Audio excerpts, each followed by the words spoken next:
ternyata ada juga yang diet itu harus ditinggiin lemaknya, misal. Jadi apa yang bisa dikonsumsi orang belum tentu bisa dikonsumsi orang lain, dikonsumsi oleh kita, gitu kan. Jadi makanan tidurnya juga harus cukup, ya, karena kan ketika kita puasa banyak jam-jam yang mungkin harus berubah gitu ya. Nah, untuk memaksimalkan ibadah gitu ya.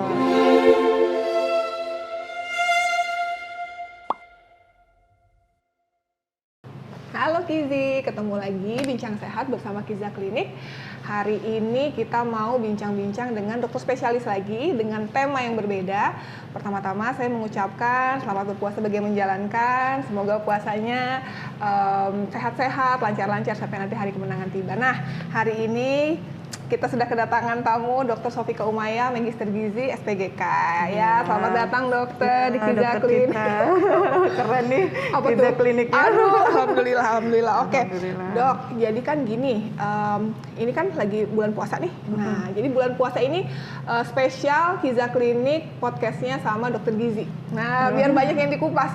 Soalnya orang-orang pas lagi bulan puasa ini dok, mikirnya gini, wah bulan puasa nih pasti nanti pas lebaran kurusan gitu. Iya nggak? Bener nggak? Iya, bisa nggak? Bisa lebaran atau lebaran ya? Iya, betul. Gemukan gitu ya, oke. Sekarang mungkin kita dari awal dulu ya dok ya. Kalau untuk diet sehat sendiri nih, itu per definisi apa sih dok diet sehat itu sebenarnya? Oke, ya kalau diet itu sebenarnya yang berasal dari bahasa Yunani, dietita gitu ya. Dietita, oke. Iya, ya, artinya a way of life gitu. Oh, jadi cara hidup? Iya, betul. Siap. Ya kalau menurut Kamus Besar Bahasa Indonesianya, yang namanya diet itu adalah aturan makanan khusus. Oh gitu. Gitu, iya, untuk kesehatan. Dan biasanya itu diberikan atas petunjuk dokter. Oh, tapi selama ini yang kita tahu diet itu pokoknya istilahnya on diet berarti lagi ngurusin badan, nggak kayak gitu ya dok ya? Berarti salah kaprah dong selama ini. Jadi kalau dunia kedokterannya nih, diet itu merupakan pengaturan makan pada seseorang, baik dalam hal jumlah kalorinya gitu ya, porsi makannya, dan jenis makanan yang harus dikonsumsi, yang tentunya mengandung gizi seimbang. Oh, siap. Jadi diet itu bukan berarti, jadi harus menyamakan persepsi dulu ya, karena sebenarnya kita pemahaman awam pasti berpikiran bahwa diet itu adalah mengurangi makanan, gitu ya. Padahal diet itu ada macam-macam, mungkin ada diet untuk kondisi penyakit tertentu seperti diabetes, namanya diet diabetes gitu ya. Gitu. Tergantung kondisi orang masing-masing ya dok. Betul. Jadi orang-orang lebih familiarnya terhadap diet itu adalah pasti nurunin berat badan, nurunin berat badan dan mengurangi porsi makan. Berarti kalau untuk orang-orang yang mau gebukin badan itu juga bisa dibilang diet untuk meningkatkan berat badan. Oh, iya, betul ya. Dinotis ya. Gitu. Jadi untuk diet sendiri nggak semuanya itu untuk nurunin berat badan ya. Tadi dokter kan mention nih tentang gizi seimbang. Gizi seimbang itu apa sih dok sebenarnya? Gizi seimbang itu tentunya gizi yang memperhatikan asupan nutrisi ya, yang dengan kecukupan makronutriennya dan mikronutriennya. Jadi harus ada karbohidratnya, ada proteinnya, ada lemaknya, ada vitamin dan mineralnya. Dan yang pasti kita harus makan makanan yang beragam agar komposisinya itu menjadi seimbang. Karena nggak ada satu makanan pun yang unggul gitu ya. Dia jadi kayak manusia, hidupnya selalu membutuhkan orang lain. Jadi saling tolong menolong. Jadi antar nutrien itu saling tolong menolong, saling melengkapi. Jadi nggak ada yang paling unggul. Jadi jangan terlalu overclaim bahwa dia nutrisi yang paling bagus gitu misalnya. Oh baik. Nah terus ini kan kalau misalkan kita lihat di media gitu ya di mana-mana. Banyak tuh ya orang yang punya pola diet tertentu nih dok. Misalnya ada yang dietnya apa tuh yang keto ya kan, ada yang diet macan katanya yang cuma makan protein, nggak makan karbo sama sekali. Ada yang intermittent fasting yang cuma boleh makan di jendela waktu tertentu gitu, makannya cuma kayak 6 jam boleh makan bebas, sisanya 18 jam nggak boleh makan sama sekali. Nah itu tuh sebenarnya bagus nggak sih dok? Kalau berbicara bagus ya, mungkin tepat atau enggaknya kali ya. Jadi pada dasarnya diet itu sifatnya personal, nggak bisa kita itu diet ikut-ikutan gitu. Mentang-mentang lihat dia turun banget berat badannya berhasil gitu, terus kita ikut-ikutan dengan diet yang dia lakukan. nggak semua orang itu bisa melakukan hal yang sama dan hasilnya tuh bisa bagus di dia gitu ya. Respon setiap orang itu terhadap apapun lah ya, bukan hanya terbatas dengan pola makan, tapi dengan suplementasi, dengan obat-obatan gitu ya, itu beda-beda. Ada orang yang mungkin harus olahraga mati-matian baru bisa turun berat badannya gitu ya. Ada orang yang cuma olahraga sedikit udah banyak turun berat badannya, sama seperti makanan. Ada orang yang mungkin secara universal kan kita tahu ya, kalau buat nurunin berat badan itu karbohidratnya harus dikurangin, proteinnya harus ditinggiin, lemaknya harus dikurangin. Nah, itu secara universal. Tapi ternyata ada juga yang diet itu harus ditinggiin lemaknya misalnya gitu. Iya, tapi tentunya kita pilih lemak yang baik, yang bermanfaat buat tubuh kita gitu ya. Jangan miskonsepsi lagi nih, jangan-jangan kita pakai lemak yang tinggi lemak jahatnya, lemak transnya gitu ya. Mentang-mentang dokter gizinya bilang kamu harus makan banyak lemak, makan di gorengan ya kan, apa segala macam, salah ya. Tidak tepat. Ngobrol sama dokter Sofika nih ini banget bijaksana banget. Harus hati-hati karena salah, tidak tepat ya. Karena di sana banyak yang trennya kan, sebentar tren diet ini, sebentar tren dietnya. Pada dasarnya ya itu tadi ya, jangan ikut-ikutan dan akan lebih baik dan bijak ketika kita melakukan diet itu atas konsultasi dengan dokter gizinya. Gitu. Betul. Sama sih sebenarnya kayak kasus kulit juga gitu kan ya. Perawatan itu tidak sama. Maksudnya satu perawatan bisa bagus untuk satu orang, tapi untuk orang lain belum tentu. Jadi itu juga berlaku untuk di bidang gizi ya dok ya. Benar banget. Nah berarti dokter Sofika nih, kalau misalkan nanti teman-teman ada yang mau diet, seyogyanya konsul dulu, benar nggak dok? Benar banget. Betul ya, konsultasi dulu ya. Jangan sampai kita nanti udah diet macam-macam, saya udah mencoba 1000 macam diet gitu ya. Betul. Tapi ternyata mungkin nggak dia cocok buat kita. Di 8 minggu pertama dia turun berat badannya banyak misalnya, oke banget nih. Tapi selanjutnya ada tahap yang obesity plateau. Jadi akhirnya berat badannya cenderung malah naik, bukannya malah turun gitu. Jadi dia hanya bagus di 8 minggu pertama, setelah itu malah lebih cenderung naik dibandingkan berat badan sebelumnya. Dan itu banyak sekali yang terjadi. Jadi untuk diet itu untuk penurunan berat badan itu butuh banget motivasi yang tinggi. Kuat ya, tinggi. Jadi harus konsisten dan itu long term gitu loh. Susah sekali. Iya, yang namanya pengaturan pola makan itu kan jangka panjang ya, dijadiin kebiasaan sehingga itu memang akan berdampak terhadap status kesehatan kita gitu. Ya, jadi kalau ada istilah istilah untuk gizinya ya, being being beauty and slim gitu ya. Itu is a bonus gitu. Yang penting sehat dulu ya. Is healthy lifestyle gitu ya. Benar. Jadi goalnya harus dapat dulu. Kita tuh tujuannya nurunin berat badan itu untuk apa? Buat nurunin, sehat ya. Nurunin sel lemaknya agar kita menjadi lebih sehat. Siap. Tidak terjadi penyakit-penyakit karena si kegemukannya itu sendiri ya. Oke. Berarti ini sebenarnya sih ya termasuk saya juga selama ini ya dok ya, kalau misalnya mau diet segala macam, pokoknya intinya pengen kurus gitu ya, pengen nurunin berat badan. Sehat malah nomor 2 ya kan, harusnya nomor 1 sehat dulu. Yang nomor 2 baru slimming atau slim itu adalah bonus gitu ya. Jadi jangan hanya fokus pada sisi kosmetik aja gitu ya. Saya merasa tertampar. Iya, jadi sisi kosmetik kadang ada orang pengen, dok saya pengen turun berat badan, pokoknya targetnya 20 kilo dalam sebulan gitu ya.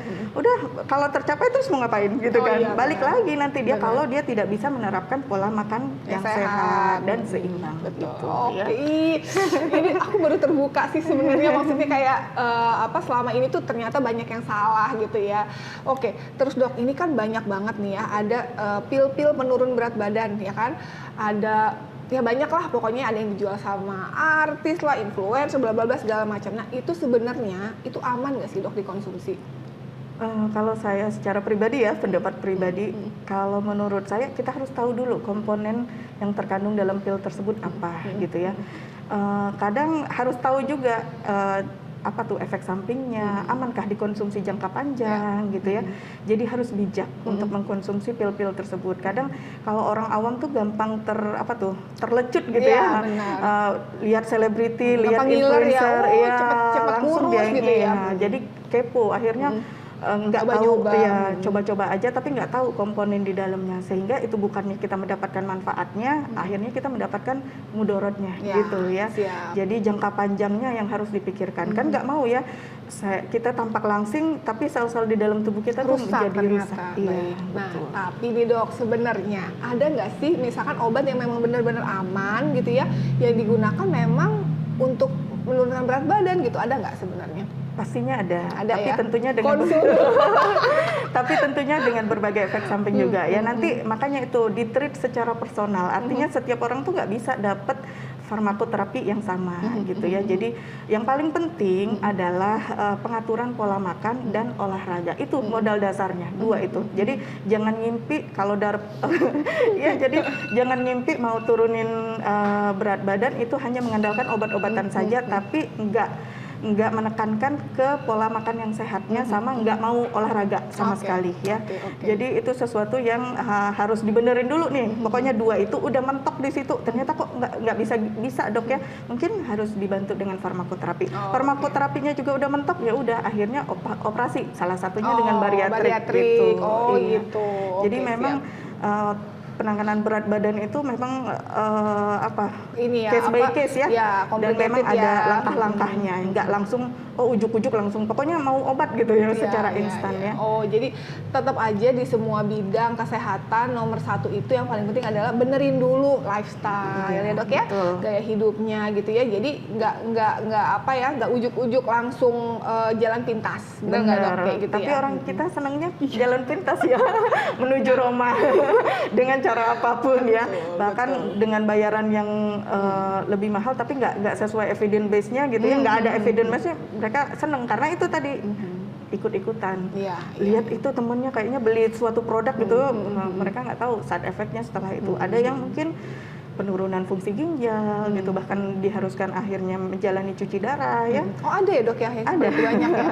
Iya, terutama suplementasi yang tinggi protein gitu ya. Jadi mungkin base pill-nya tuh ada yang dimasukin macam-macam lah ya. Sekarang tuh kita juga kadang ngeri ya dok ya.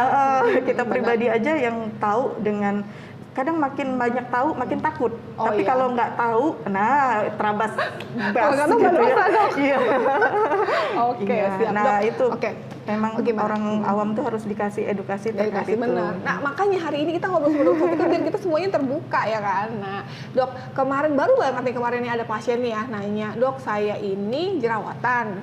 Kata dokter SPKK-nya nggak boleh makan produk-produk susu dan turunannya, nggak boleh makan yang manis-manis gitu ya. Sedangkan saya ini lagi program mau ningkatin berat badan gitu. Nah kira-kira apa sih dok yang bisa dikonsumsi untuk orang-orang yang memang lagi ada pantangan makan gitu ya, tetapi harus meningkatin berat badannya, itu kira-kira apa yang bisa Sebenarnya banyak cara ya untuk bisa ningkatin kalori dalam makanan gitu, nggak hanya fokus pada susu ataupun tadi makanan yang manis-manis gitu. Justru mungkin makanan yang manis memang harus dihindarin gitu ya, agar terbentuk tuh kebiasaan makan yang baik gitu ya. Nah cara meningkatkan kalori dalam makanan, mungkin makanannya itu pertama jumlah porsinya diperbanyak gitu ya, atau tadi mengandung unsur-unsur lemak baiknya. Nah atau proteinnya juga bisa ditingkatkan, protein yang mengandung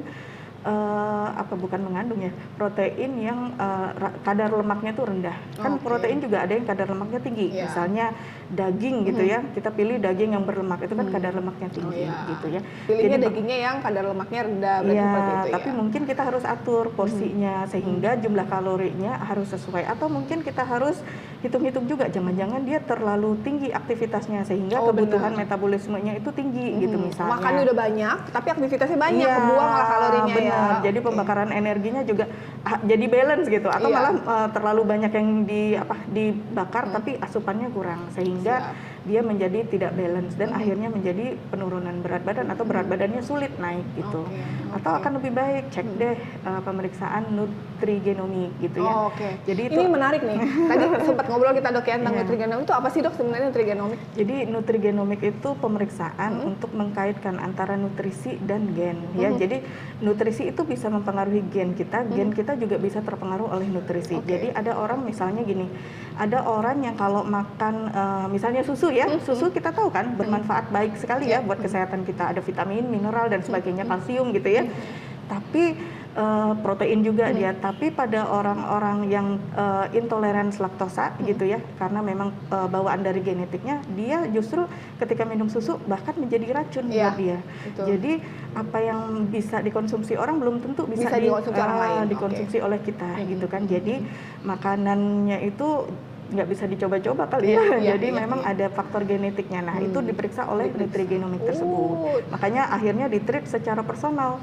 Jadi diet yang cocok buat saya belum tentu loh cocok di jadi kalau gitu. Untuk yang nutrigenomik tadi, kalau misalkan diperiksa kita bisa tahu dong dok. Maksudnya kayak misalkan saya mau nurunin berat badan gitu ya. Oh berarti harus makan lebih banyak ini, kuranginya ini gitu, lebih spesifik gitu ya. Benar banget. Jadi akhirnya lebih sesuai ya. Suplementasinya juga diatur juga. Suplementasi yang cocok buat kita itu apa? Misalnya ada orang yang kecenderungannya kulitnya kering gitu ya. Ternyata setelah dilakukan pemeriksaan dia kecenderungan defisiensi vitamin A, vitamin E.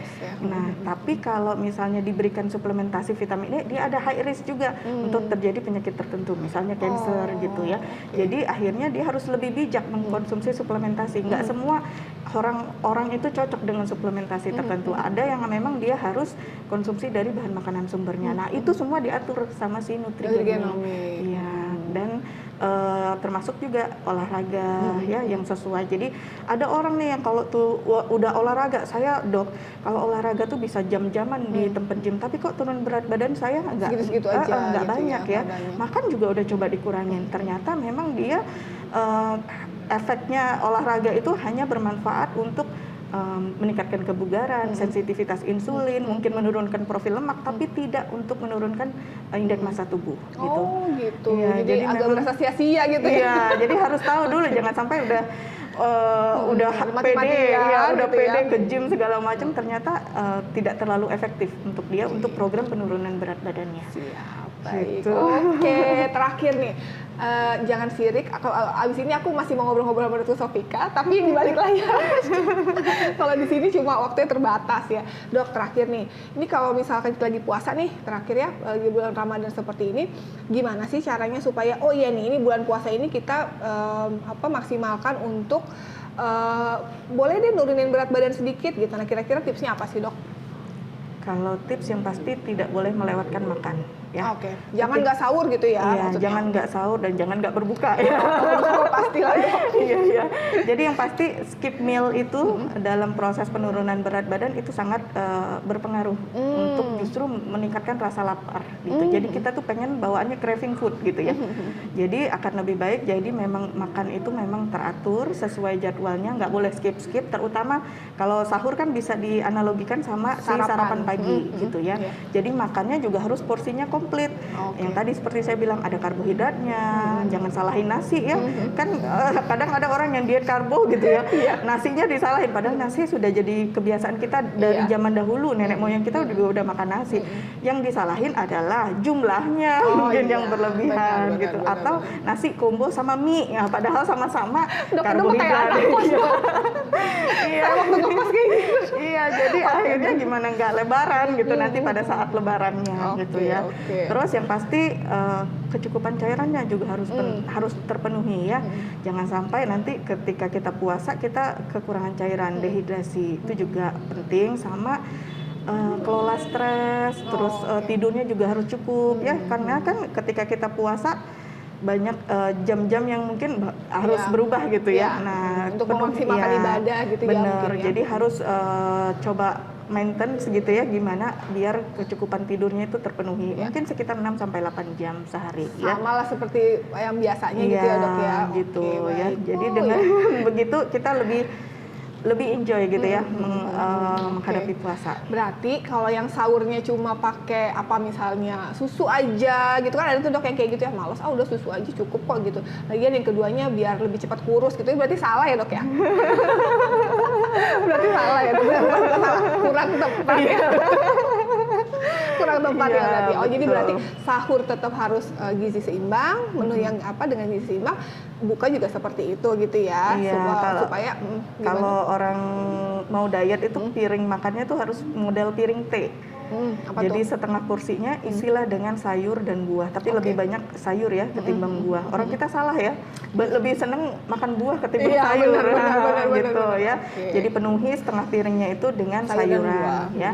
Terus yang seperempatnya adalah karbohidrat dan seperempatnya lagi ada lauk pauk gitu. Jangan sampai makan nasi pakai kecap, pakai kerupuk. Itu enak ya. Iya, zaman dahulu kala ya. Oh gitu, baik. Ya. Oke. Aduh, ini sih sebenarnya Dok, kalau bisa seharian kita ngobrol seharian ya. Ini pasti kalau misalkan kita IG live atau apa nih pasti udah kayak bermunculan banyak banget yang mau nanya-nanya. Oke. Untuk yang mau konsultasi sama Dokter Sofika, di mana Dok dokter prakteknya? Saya alhamdulillah di Depati Bahrin, rumah sakit RSUD Depati Bahrin, daerah Sengeliat ya, kemudian di Insinyur Soekarno, rumah RSUP, sakit RSUP, Air Anyir, Anyir, kemudian di RSBP, di Rumah Sakit Bakti Timah Pangkal Pinang. Yang mau BT. Bakti Timah ya, betul. Pangkal Pinang ya. Jadi yang mau konsultasi sama Dokter Sofika, cus ya, soalnya kita sekarang nih, saya juga kayaknya mungkin besok saya langsung ke Polina. Saya juga harus ini nih skincare. Ya, soalnya baru tahu banget nih bahwa diet itu ternyata personalized gitu ya. Yang kita kita diet sendiri tanpa konsul apa segala macam, jangan salah loh. Siapa tahu itu bukannya malah bikin sehat, malah bikin merusak sel-sel kita. Seperti itu ya, Kak? Benar banget. Oke, Dokter, terima kasih banyak. Iya, waktunya singkat tapi benar-benar daging semua isinya. Enggak juga. Masih superficial. Oke, nanti kita ketemu lagi dengan tema-tema yang menarik dan juga dengan pakar-pakar yang juga oke banget di bidangnya. Oke, sampai ketemu lagi ya Kizi. Dok, kita pakai jargon Kiza Klinik ya. Healthy skin for all people ya. Oke, healthy skin for all people.